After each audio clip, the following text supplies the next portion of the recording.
Everybody, and welcome to Student Talks tonight. Tonight we are going to have our 10th session. Yes, it's nice, and it's a very good number for us. But before starting our live sessions, I would like to explain you something about one of our guests, Zorbey Açıkalın. He's not going to be with us tonight because of unexpected the problems. He won't be able to join the session tonight. We are going to have our live sessions with Eylül Karabulut, which is who is another guest. But with Zorbey, we are going to have another session the following days. Okay, so let me explain you again. Tonight we are going to have our live sessions with Eylül Karabulut from Ondokuz Mayıs University. Let me invite her. When she comes here, we are going to start our live session with her. So, yes, when she comes, we are going to have our live sessions with her.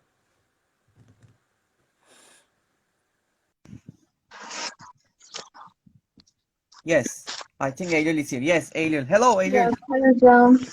Good Hello. evening. Good evening. It's great to see you, Eylül. Yeah, it's good to see you too, Hocam. Okay, so Eylül, and we are going to have our live sessions with you. I have just explained the situations because Zorbey has got another problem, unexpected problems, a health problem, I think. So he won't be able to with us. So we are going to have our live sessions together. Is it a problem for you? It's okay. Okay, so I think so. All right, so Eylül, I just wanted to say thank you for accepting my invitation for Student Talks, and it's really great to see you here, and I'm really excited to listen to you. Okay, so firstly, Hocam, thank you for inviting me. All right. I'm very happy to be here, to be one of the speakers, yeah. So, firstly, I am Eylül. So I graduated from Ondokuz Mayıs University. I have just graduated, so I graduated in June or something like that. Great. And yeah, I will be working as an English teacher soon, hopefully. I hope so. Yeah, that's all about me actually. Okay, Yeah. wonderful, great. So let me ask you about your experiences. Can you give us some information about your experiences in language learning? So I've been learning English for more than 10 years. I started to learn it in 4th grade. So students now start to learn English in kindergarten, but I started to learn in my 4th grade in primary school. And since then I've been learning English, so I'm still learning. So it's a language, I can, like, each day I cross something completely different in English. I see. Yeah, that's about my English journey. I see. Thank you very much. Thank you, Eylül. So, Eylül, what was or were your, let's say, turning point or points in your own education? So actually, I have lots of turning points, but when it comes to the basic ones, I can say that the day I got accepted for language class in high school, because it was my kind of dream, because my parents, my teachers, they all said I shouldn't have done it. I shouldn't choose language class. It's too difficult. These are the sentences that they said. But I didn't give up, and I chose language class. And the day I stepped on that class, I realized that, okay, this is the thing that I want to do. So, and the other one is, I think, the day I stepped on a real classroom in my practicum class. And when I was with children, I felt that this is my job. I should do that. So these are my turning points in education, actually. I see. Great. How did you feel? In practicum class? Yes.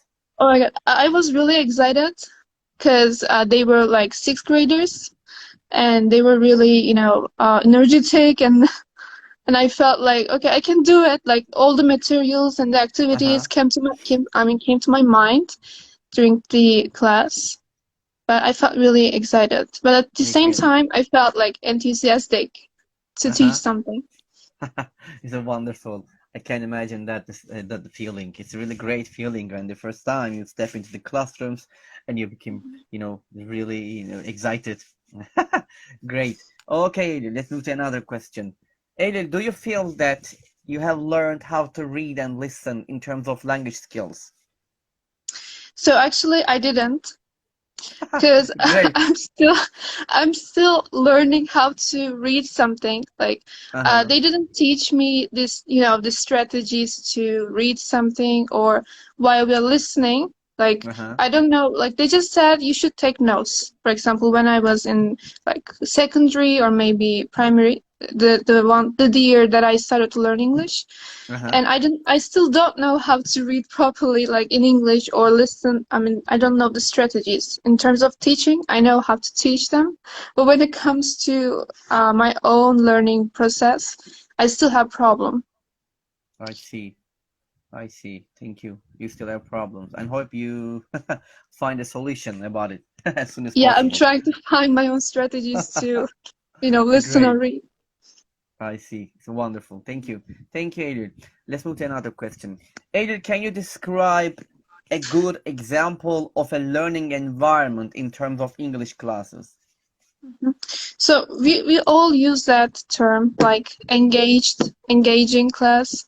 And I think an English class should be like engaging, should Mm-hmm. be related to the interests of the students, of the learners, Yeah. and also it should be like motivating. So when I say engaging, it also means like motivating, and also collaborative, I think, because without collaboration it's not quite possible to learn something, because we're social animals, so Uh-huh. we need to learn from each other. So collaboration is really important when it I comes see. to learning a language, Yeah. especially English.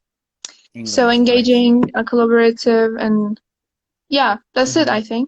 That's it. That's the important point that you mentioned here. Thank you Mhm. very much. Engaging and collaborating, that's good points. Okay, so let's move to another question. Thank you, Eylül. So what do you think about the amount of vocabulary items and the grammar structures? Do you feel that you have learned enough, or do you think there were too many and some were unnecessary? So in Turkey, so I want to talk about, I mean, in the Sure, context of Turkey, of course. we always learn vocabulary and grammar structures. So in English there are 12 tenses. So I learned all of them. I don't know why, because if you ask me, do you use all these tenses while you're speaking? No, I'm not using Probably future not. present continuous right now. Um, so I think these are not quite necessary, like learning all the, tenses, all the grammar structures. So we need to focus on like the functional part of the grammar, Uh-huh. right? Of the And grammar. also when it comes to vocabulary, it's not necessary to learn for example, the elements, I mean, the pieces of a bicycle, right? We don't know it. We don't need to know all of them. So I learned all these unnecessary things while Mm-hmm. I was learning English. I see. So they were mostly unnecessary, I can say. Yeah, I say that it's interesting, but great. Yeah, some parts I agree with you, Eylül. Yeah, some of them are less unnecessary, but we have to learn them. If we are a teacher, sometimes we need to give the answer to our students when they ask very interesting questions like what's the meaning of this, blah blah blah, and even Yeah. sometimes we don't know it. Anyway, yeah, we will see what's gonna happen. All right, so let's move to the next question. This is very critical questions, Eylül. What makes a teacher the best and the worst for you? So actually, I wouldn't use the worst teacher. I would like to say less experienced one. I Okay, can less say maybe. experienced one. Or sure, Uh, whatever you want. yeah. So when it comes to the best teacher, I can say that it is the one who like cares for the students' needs and Mm-hmm. interests, and the one who doesn't dictate something to students. Because I really hate dictating. Like when someone said, "Do this, don't do that," and this is really unmotivating, and you cannot focus on what you're doing. I So see. and when it comes to the less experienced one, I think I can say that the teacher who is not good at all is the one who is not flexible Uh-huh. and not adaptable. So I would like to give an example of like the Sure. using course Mm-hmm. books, for example. Most of them like tend to like for me, I'm not quite that experienced like you right now.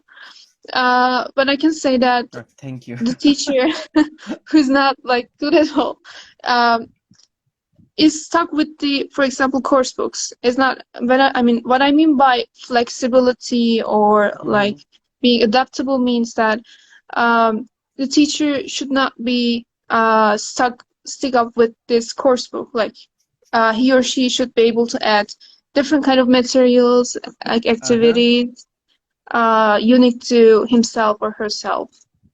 So I you can see. think of the opposite sides, all this negativity when it comes to the less experienced teachers or the worst teacher, as you said. Uh-huh. Yeah, the flexible and the engaging, motivating Engaging. teacher, Mm-hmm. all these basic I see. concepts. I see. Okay, thank you very much. Thank you, Eylül. Thank you. Let's move to another question again. Okay, so as teachers, we are used the term like washback effect, okay? And we know that washback effect like of testing, can be both positive and negative. So I have a few questions about your assessment experiences. So can you tell us about a test that motivated you and made you study and learn more, and a test that caused just the opposite? Mhm. So I had just one experience for the positive washback.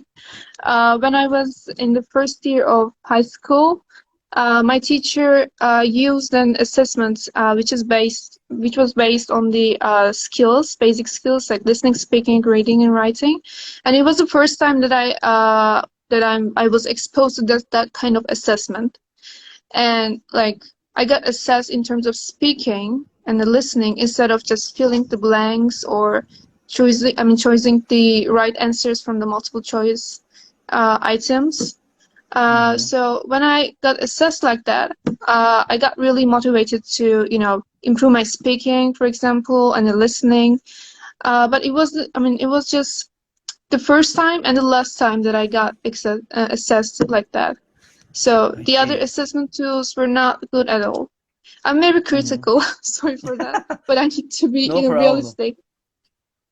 I see, Um, I can understand. But you're mashing good points, the problem. Really. Like mhm. good points. You're focusing on the good points. Okay. Would you like to add anything else? Actually, that's all. Yeah. All right. So let's move to another question then. So, Eylül, what materials or activities keeps you most engaged in English classes and why? Especially the ones that is related to my interests. Because also the ones that are like taken from the real life, like for example, Uh-huh. if a teacher brings a reading text, for example, from a magazine or a newspaper, I Uh-huh. get really motivated to read it because I think, okay, there's a purpose here, I need to learn it. But when it comes to Yeah. the fixed texts or listening like audios that are not, taken from real life or something like that, um, I'm not, engaged. And the other one is like, as I said, my interests. Yes. I'm really interested, like the books or like, for example, languages or history. Mm-hmm. When a material is related to that kind of items, I get really, engaged and motivated to learn and to do the tasks or activities. Yes. Yeah. A nice point about it. Okay, thank you very much. So the interest really the important point, like your Mhm. interest area. Okay, thank you very much, Eylül. So let's move to another question. Actually, it's all about the language experiences questions. I have finished it. I move to the another questions on. Eylül, can you tell us 5 phrasal verbs that you always use in or outside the classes? So, do they have to a specific like underlying meaning or the ones No, that I just use? just use. It's up to you. It doesn't Okay. need. Yeah, so I mostly use the phrasal verb put forward. Okay, put I don't forward know is why, one. but instead of Mm-hmm. saying say or tell, I really like to use put forward. Uh-huh. And the other one is come up. Come up. Second one is come up. Good. Yeah, and the find out. Find out. Uh-huh. Yeah, it's really, cool to say find out instead of saying find or something. Uh-huh. The Great. other one is like bring about. Bring about. This is Great. the Number fourth one, four. right? Uh-huh. Yeah, the fourth one and Oh, last I don't one. know. Okay, two Maybe more. come across. Come across. Good job. The 5 phrasal verbs. Nice. Thank you, Eylül. And useful phrasal verbs. Really Yeah. nice. Thank you. Thank you for that. Okay, so let's move to another question. Eylül, this is a very interesting question, and I'm really wondering what I'm going to say about it. If you could have one superpower to use in the classroom, what would it be and how would it help you? So I've never thought about a superpower, so I cannot So, but specify it. now you can think about Yeah. it. Uh-huh. But I can say that if I had a kind of superpower, I don't know what kind of superpower is, I would use it to like raises the interest of my students if I talk about like the in the context of Uh-huh. teaching English. But we can also do it without superpower. Like we can motivate our students without superpower. But it's really difficult to do it with all students for all students. So Yeah. if I had kind of superpower, I would probably use to change the perspective of my students towards learning a language or Good experience point. a different culture. Uh-huh. Good point. Thank you. Thank you, Eylül. Thank you. Let's move to the next question. Thank you very much. So, Eylül, what was the biggest challenge that you have faced this year so far? Okay. I had lots of challenges. So, Uh, okay, so tell us. I don't know which. Okay, The you can tell us couple. yeah, the worst one is actually not the worst one, but my biggest challenge was my research project actually. So I actually want to study in academy and do some academic studies to improve our Uh-huh. field.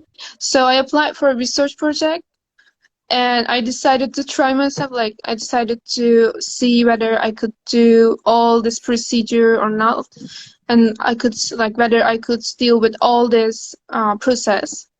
And when I came across all these documents, the data collection tools and all these things, I got shocked.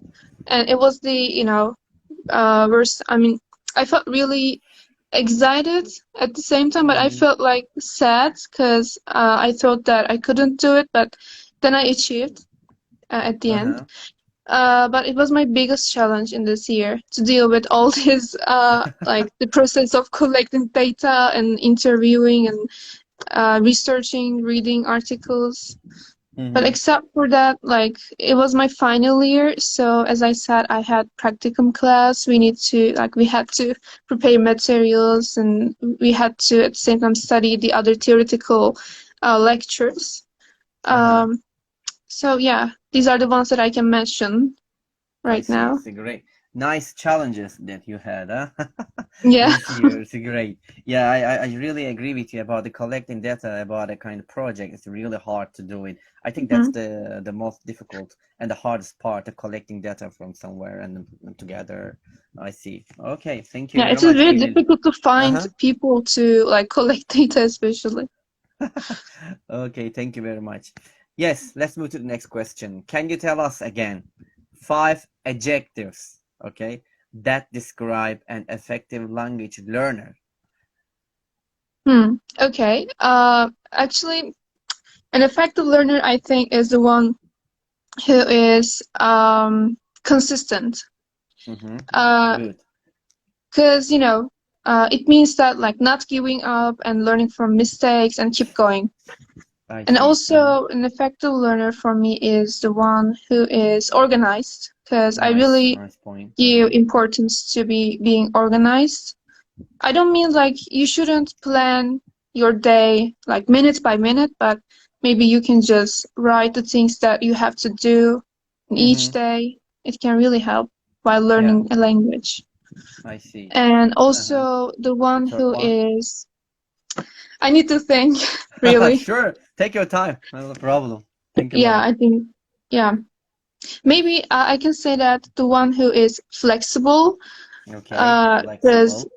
while we are learning something, we can come across something unexpected, and we need to like be flexible and Mm-hmm. adapt ourselves to that new situation without Mm-hmm. being anxious or stressed. And I see. also, I think an effective learner is autonomous. Like, Autonomous. he or she Yeah, should good be point. able Mm-hmm. to, yeah, take herself or himself to the next step by using the strategies, and they should be able to aware like their own interests and the way they learn. Mm-hmm. So it means like being autonomous. I see. I can't Great. name And the five last one? adjectives because Okay, the last one. three. uh I said three, like four. I don't Four, you remember. said four, and the last one? Okay. mm, Consistent, autonomous, and I don't know. Actually, it doesn't come to my Okay, mind no right now. problem. If you it doesn't come to your mind, not a problem. It's okay. Thank you very Okay. much. Thank you. Great. Thank you, Eylül. Okay, so only two questions left. Time flies. Let's move to Yeah. the next question. We finish the interview, think that, and you step outside your home and find a lottery ticket, and that ends up winning $10 million. What would you do? hmm Yeah, that's a Okay, huge 10 money. million, $10 million is too much. But in terms of like, are you asking like in terms of education or like It's my it's up to you. The in money general? all is yours. Whatever you Okay. want, no problem. Okay, I would say I'm a real traveler, by the way, so I would probably travel. Uh-huh. Um, but even if I traveled, I would still have money. So I would use it for building a kind of language school, like the one who involves multicultural like facilities, and a school uh, where there are like students from other countries, and the one that they're learning different Uh-huh. languages, not just English. And in that school, they can share their experiences, and they can also, plan gatherings from different countries. Uh-huh. It's a good dream, yeah. But I I would still hope have money, I guess. you. I don't Yeah, know. probably. It's not easy to spend $10 million easily. Yeah. But actually, the basic things are just traveling and maybe building a language school. Uh-huh. Um, but except for that, I would like, help people maybe. Mm, Um, nice. Yeah. yeah, Any that, more ideas?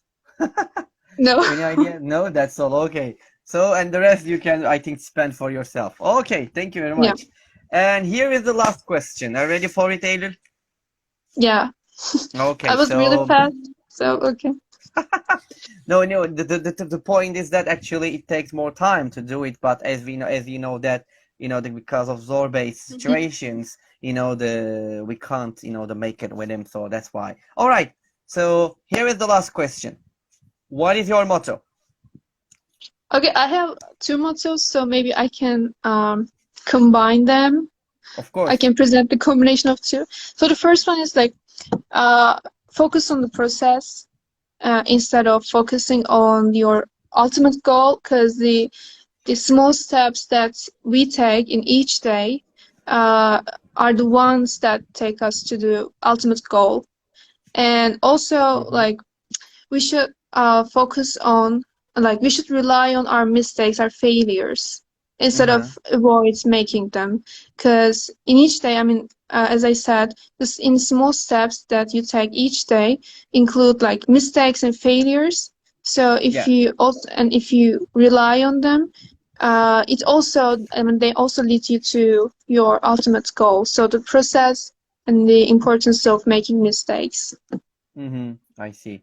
Thank you very much. Thank you, Eylül, for your motto. That's really nice. Thank you for sharing with us. Okay, Eylül, that's all my questions. And before ending our live sessions, Eylül, would you like to add anything else? It was great. So I got Yeah, really definitely. honored to be here, to be one of your guests. Uh, so thank Pleasure. you very much for inviting me.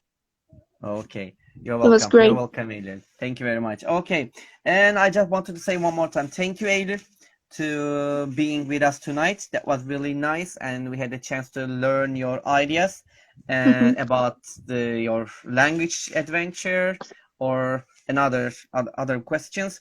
And thank you very much for also your time and your suggestions to us. And Eylül Karabulut was with us tonight with the students' talks, and we had a really joyful session with her.